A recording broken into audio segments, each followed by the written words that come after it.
So, Eagle Mountain Bike Park. As you know, if you watch the channel, I've now got the Marzocchi Bomber Z1 coil fork. I did the coil conversion, so I went from air to coil.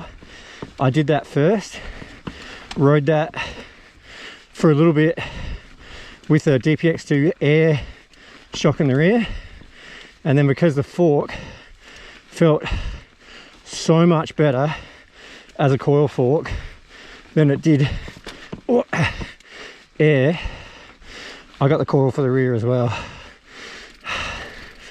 Obviously downhill the coil could be better, probably is better than the air. You can get a Fox X2 feeling pretty sick. Some people prefer that. It also depends on your bike, leverage ratios, progression rates, spring rate. But can you climb and go on trail rides? So I'm now climbing a trail now, which is rated blue, but it is technical and janky on coil front and rear. I've got a progressive rate spring because I've got a medium to lowish progression rate frame. It's around the average of 13% progression rate. Leverage ratio is, I think, 2.75. So they recommended going progressive rate so I don't clap it out. A couple of G-outs where you kind of touch the bottom, but it's rare. But you still go through a good deal of the travel because the bike feels super active and really good. But trail riding is probably the question of, would you spend the money to go coil for a bit better descending? What is the trade-off? So it's a bit of a climb here and it's flat and gravelly, so not too much bob. If you stay seated and spin it out, you'll find that there is no real difference, unless of course you like to lock it out. Oh, you do lose a touch of efficiency, but if you stay down low on the bike, it's not that bad. So that's cool. With the coil versus air, when you get rooty stuff like this, the air is definitely better. So I feel like the coil has really good traction to get up lines like that, because it sits and comes up and down in the suspension, keeps the tire on the ground and doesn't get bumped around as much as what the air does, because it's got a lot more suppleness heading up that stuff. But when I get to steps like this, I find that I actually get hung up easier because the coil gives into its travel and therefore the bike slows down. So yeah, you've got to use a lot more technique to hop up it, to pop it up, whereas with the DPX2, I used to find when I used to hit stuff like this, when I would hop it up, it would pop the bike up over the top of the roots, whereas now the bike wants to compress into the suspension a lot easier, which is great for descending and all that. But when you're on flat trail rides, you do get hung up on this stuff a little bit more than what you used to. Obviously coming down is a completely different story, but heading back up is a little bit trickier. Yeah, so when you come up to routes like this, you got to carry a bit of momentum, get into the right gear, and hop up. And when you hop into that stuff, it does sit into the travel a bit more, whereas with the air shock, but you'll pop up over those routes easier. Kind of like cases like a hardtail. A hardtail, you'll bang yourself up over that stuff super easy. We'll see how it goes in the compression set. Sort of like the 1230 position there. I find that's a little bit better at Eagles. A little bit less compression, a little bit softer. I usually run the compression around about there if I'm at Fox Creek or a Halloran Hill. So yeah, that's pretty good. Or there on Flight Club, because that's so rocky. So yeah, now I run with the coil fork, coil rear. Last run was air fork, air rear. Not going to ride fast like an idiot.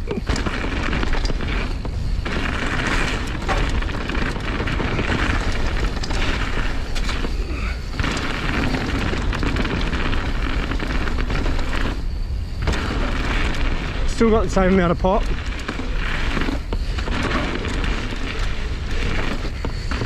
Clearing the jumps, no worries.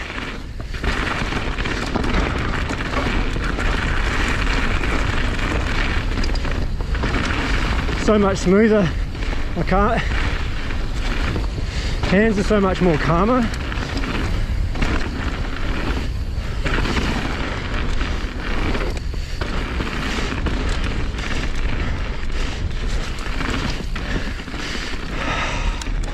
Heaps better.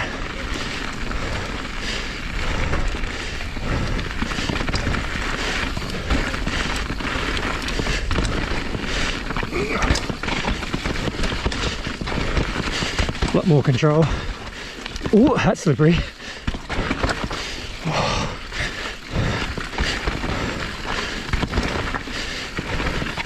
Oh, that's mushy there too.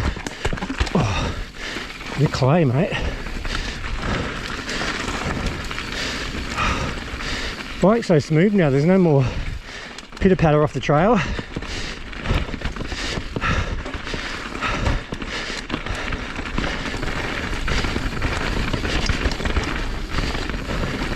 Feels free.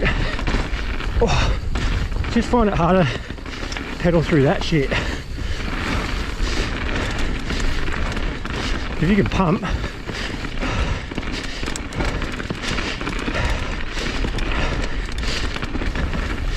but all this stuff is so much calmer.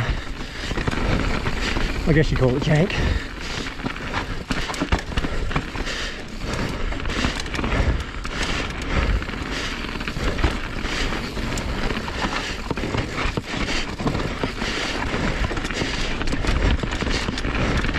Just pedaling through that sort of janky G out stuff is a touch harder because of the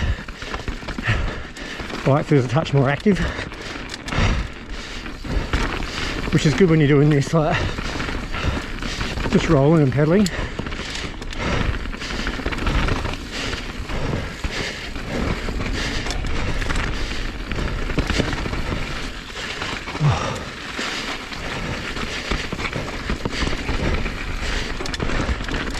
Yeah, but putting the pedal downs like that, it's harder.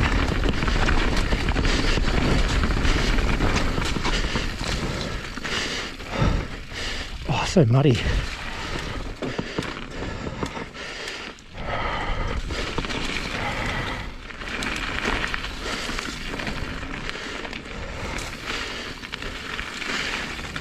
Yeah.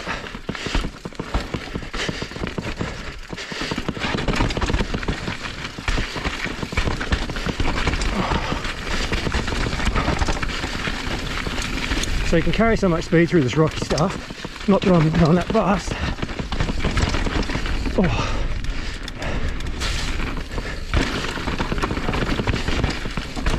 Oh my god.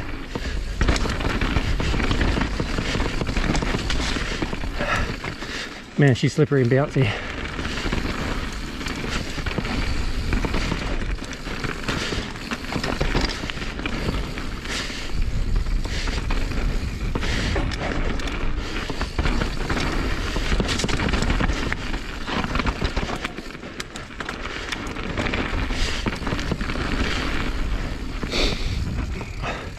I just kind of like the old. Oh, I drop in.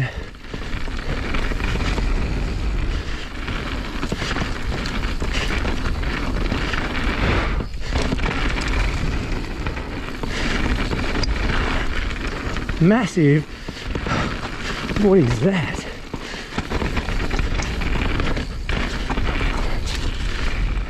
Okay, so pluses and minuses, or positives and negatives. Starting with the fork, there's actually no negatives whatsoever. The little bit of extra weight, I think it was like 275 gram weight difference. You can't notice it whatsoever. The fork sits up in its travel better. It's far more calmer, more compliant. It holds its line better. Before, I used to sort of have to play around a lot with the compression and also the air to get the right sort of spring rate versus compression, and like I used to always sort of find it was a little bit too soft and spongy and rocky stuff, and I'd have to back the compression off as well because it would sort of be too harsh with a little bit too much compression. And then you know, conversely, like it used to sort of sit into its travel a bit more, and it was kind of like harshish off the top and a little bit spongier through the bottom of its travel, and the fork used to dive a little bit. With the Coil, it's just magic. It's like my hands are calmer, the bike tracks, it's compliant, it just absolutely point and shoot sort of stuff. So moving to the rear, yes, it has made the bike a little bit heavier. The bike is definitely plusher. The bike definitely holds and tracks so much better and so much smoother through, especially hard hits after landing jumps and doing rocky drops and all that. The bike is just feels amazing now with the Coil front and rear. Having said that though, with trail rides and stuff, it definitely gets hung up on more things hopping up. If I hit into some roots or a step up and want to pop the bike up, the bike will squat into its travel when you hit the thing, and then when you give it a pedal input, it actually exaggerates the squat rather than pops the bike up over the thing. So that is definitely a negative. But seated climbing and fire road climbing and trail climbing, there's no difference whatsoever because it sits up nice in its travel. It's got a nice pedal platform, and if you sit down in the seat and then crank it out, you can absolutely whiz up the hill like no different to an air spring. The other thing that lets it down is it's not as good a pedaling platform as the air. So if you're in between jumps or in between G outs and you want to put a couple of pedal strokes in to get some speed up for the next jump or the next gap or whatever it is, the Coil will bob and it won't give you the extra speed that you're looking for that a air shock wheel. So yeah, having said that, a pretty well set up Float X2 or a RockShox Super Deluxe probably would perform as good as this, but with the pedaling platform may even be a little bit better than the Coil. But then this Coil versus a DPX2, this Coil makes the bike feel so much better gravity wise. The bike tracks well, handles big hits, far more calm and compliant. But as far as a trail riding pedaling platform, it's not as good as a well set up air shock. The fork, 100% positive, no negatives. And surprisingly, with the Coil, it's got its pros and its cons. I'm not saying it's worse or it's better, it's just different in a way. So yeah, so that's my review.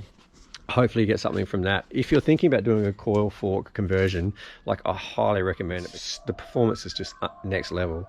The Coil shock, it may or may not suit your bike depending on your frame progressivity rate or your leverage ratios. This has definitely made this perform better as a gravity bike, but it's probably not as good as a trail bike with a properly well set up air shock. So yeah, that's my review. Give this video a like if you actually got something from it, and yeah, until next time, see you on the trails.